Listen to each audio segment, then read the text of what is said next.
All right, whenever you're ready. Did you know that more than 330 people lost their lives as a result of the tornadoes that tore through the South on April 27?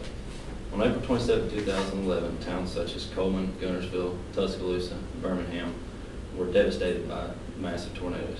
It was said that many of these towns looked like bombs had been dropped. Many of the tornadoes documented were F5s, which is the highest on the Fujita scale that can be recorded. And this was said to be the deadliest natural disaster to strike the United States since Hurricane Katrina, in numbers of death and destruction and recovery needed. Many towns across Mississippi, Alabama, and Georgia will never be the same. Everyone here has experienced storms with tornado warnings and watches. Maybe a few of you have even experienced a tornado. This is something that none of us will ever want to have to live through.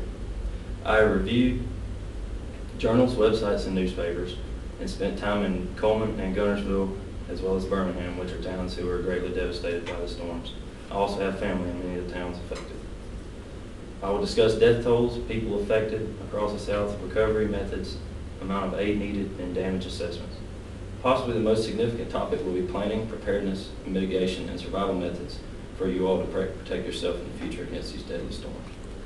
To begin, the death tolls of recent tornadoes in the South reached 330, and the numbers of people affected were easily into the tens of thousands.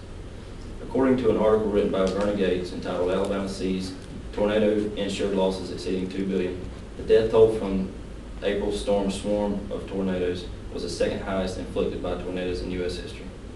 When dealing with this storm system, it carried 173 documented tornadoes, one which went 176 miles on the ground, and one which struck Tuscaloosa with winds estimated at 260 miles an hour. It was the most severe tornado system to hit the United States since 1974, when 315 people died. According to an article written by Ben Ford entitled Tornadoes and Storms Tear Through the South, it was said the injuries were remarkable. People who were sitting in their homes were injured when the storms hit, and the injuries from people brought into hospitals were those like doctors normally see in high-speed automobile accidents. At one time, there were 140 patients at one Birmingham hospital who were critically injured. With the staggering numbers of dead and wounded, it was difficult for adequate health care. Many of the hospitals were damaged beyond function. If you think that's shocking, we now turn to the recovery methods, aid, and damage assessments of the areas affected by the tornadoes. The day after the storm ripped through the South is when the recovery efforts began.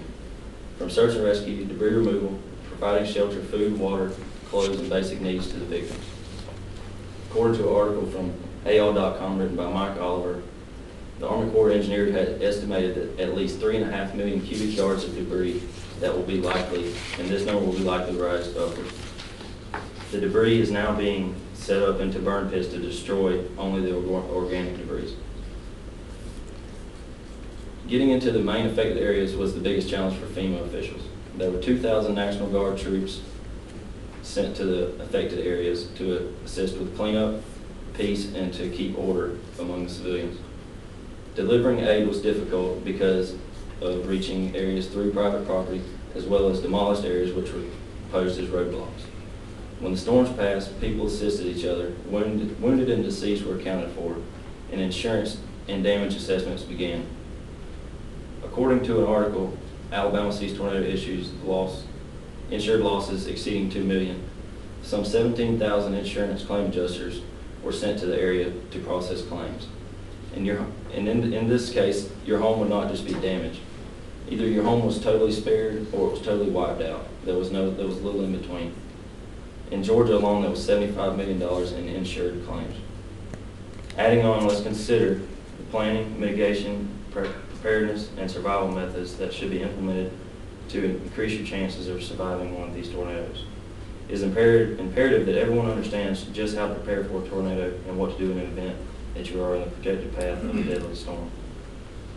Tornado precautions, while a tornado watch indicates that a tornado in your area is possible and that you should be alert to approaching storms. A tornado warning means that a tornado has been sighted and that you should take shelter immediately. The following steps are recommended in tornado precautions. A disaster plan is important and is even more important to establish prior to the storm to help speed your response to the emergency. You can never have too many emergency supplies, and NOAA-approved weather radio will keep you informed in case of a power outage, which is very common. Some of you may be under the impressions of what to look for and signs of tornadoes under watches and warnings. Here are a few tips if you're in the path of a storm containing tornadoes.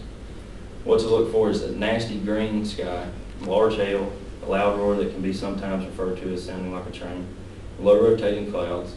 Knowing these signs is a major advantage for survival. An underground shelter is the only way to be totally safe from a tornado, but these are very uncommon in Florida. So it is best to get an interior room such as a bathroom and cover yourself with pillows or mattress or whatever you can find. Finally, even though tornadoes of the past have been deadly and pose an equally significant effect on people, with the storms of 2011, people are really beginning to pay attention to preparation and mitigation efforts to ensure survival of a tornado. Let me close by saying, I hope after listening to my speech on tornadoes, newfound respect for these incredible storms and the damage they can cause. First, storms that ripped through Alabama, Mississippi, and Georgia were utter devastation. They were the deadliest since Hurricane Katrina in reference to death tolls, destruction, recovery needed. Second, recovery efforts were unbelievable. There were 2,000 troops sent to the areas just to help. Third, effective preparedness, mitigation, and response and recovery measures are a must. All storms may not have tornadoes like the storms of late April, but since we should monitor these types of weather systems closely in the future. By doing so, it may spare your life or the lives of loved ones in the future.